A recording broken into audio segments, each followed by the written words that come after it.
Bonjour, je m'appelle Christian, je suis paysagiste et aujourd'hui je vais vous apprendre à construire un mur en pierre sèche dans votre jardin. Pour cela vous aurez besoin de pierres, d'un niveau pour bien les régler, d'une truelle, d'une massette pour les tailler et les caler et vous allez avoir besoin de ciment. Notre mortier, nous l'avons dosé 30% de ciment, 70% de sable. Première étape, réaliser la fondation pour faire votre béton.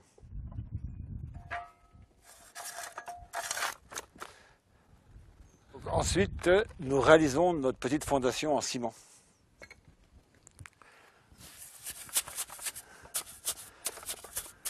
Pour réaliser un mur en pierre, comme celui-ci qui est en moellon de Bourgogne, nous sommes très souvent obligés de tailler nos pierres pour avoir une face bien droite.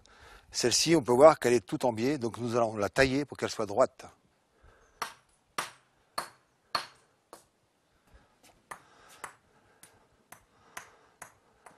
Donc nous allons commencer à monter notre premier rang de pierres.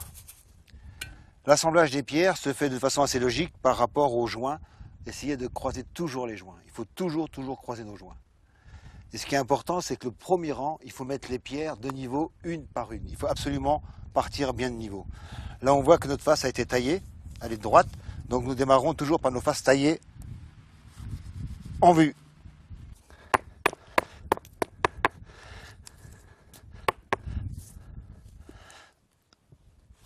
On vérifie l'alignement de notre mur.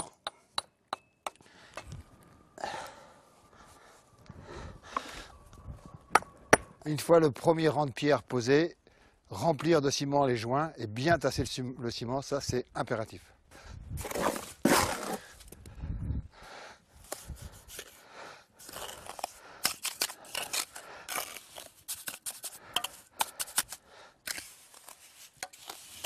Une fois nos joints bien remplis de ciment, on fait une petite épaisseur de ciment pour venir coller le rang du dessus. En faisant très attention à ne pas mettre de ciment dans le joint qui est ici. Sinon votre ciment sera apparent. Donc on ne met pas de ciment là, on vient boucher les trous à la fin.